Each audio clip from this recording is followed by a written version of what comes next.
The Israeli radar system recorded the launch of more than 120 ballistic missiles and about 70 combat drones from Iranian territory in the direction of the Caspian Sea. All were launched almost simultaneously. Not randomly, but in a coordinated formation. Within minutes, flashes of interceptor missiles filled the sky. Defense systems such as Iron Dome, David's Sling, and Arrow 3 were immediately activated. However, the wave of attacks was too big. Some missiles escaped and reached their targets. Haifa experienced a large explosion in the port area when one of the missiles hit a fuel storage tank. At Ramat David Air Base, 3 explosions caused serious damage to hangars and logistics lines. Even in Tel Aviv, 2 missiles managed to penetrate and cause structural damage to residential areas.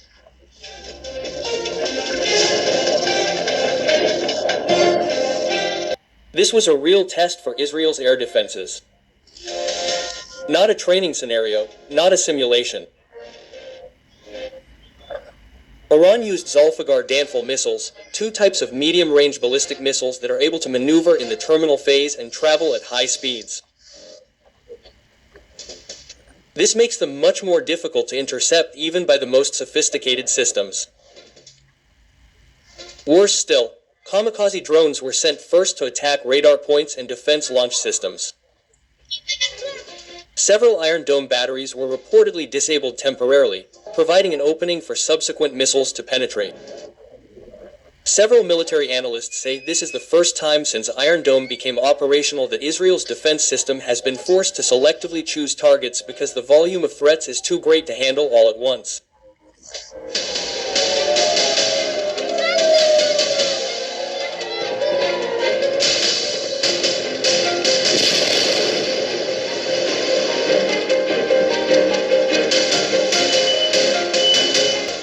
Last night's attack was not just a spontaneous retaliation.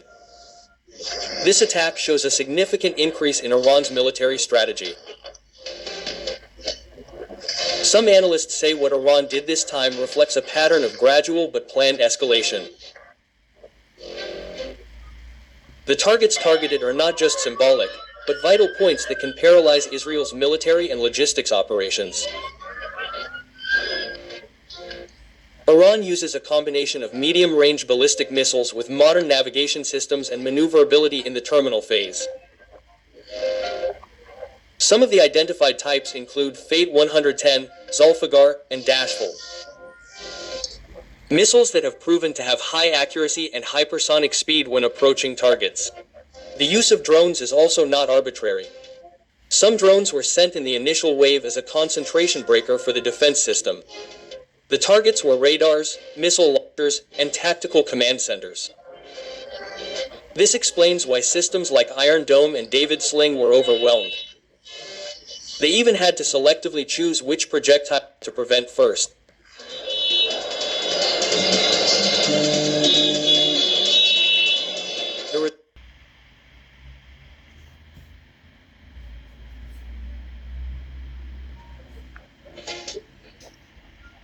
Several military facilities were seriously damaged, including the Ramat David Air Base, which is known to be one of the key points of Israeli air operations.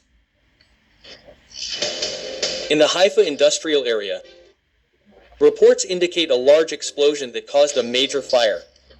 Facilities were seriously damaged, including the Ramat David Air Base, which is known to be one of the key points of Israeli air operations.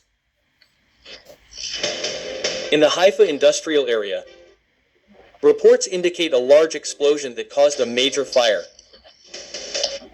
Aviv detailed that a number of areas experienced power outages following damage to distribution substations. The underground transportation system was stopped for 2 hours. This is a direct impact of missiles that escaped interception and exploded in sensitive areas. Civilians were also greatly affected. Preliminary data indicate that at least 11 people were killed and more than 150 injured. Some of them are in critical condition. The main hospitals in Tel Aviv, Haifa, and Ashkelon were working on an emergency status throughout the night. Shortly after the attack stopped, the Israeli Prime Minister held an emergency meeting with the National Security Council. In his speech broadcast early in the morning, he called the attack a direct act of war and a provocation that would not be tolerated. However, until this morning, Israel has not carried out a direct retaliatory attack on Iranian territory. Several sources said that Telephone Afif was consulting with Washington regarding the next steps. The U.S. itself has expressed full support for Israel, including the possibility of sending additional defense systems to the eastern Mediterranean region. On the other hand, domestic pressure on the government is increasing. The opposition faction calls this incident evidence that Israel's foreign policy is too aggressive and detrimental to domestic stability. Many blame the Israeli airstrike on Tehran a few days earlier as the main trigger for the escalation.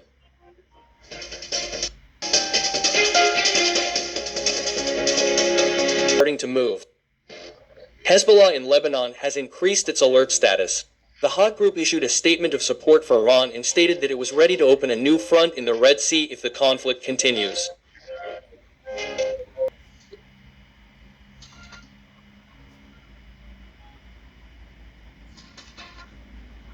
This is not an empty threat, not just a diplomatic bluff and not a proxy attack. This is a deadly retaliatory attack since the first conflict flared from country to country and its scale is very large.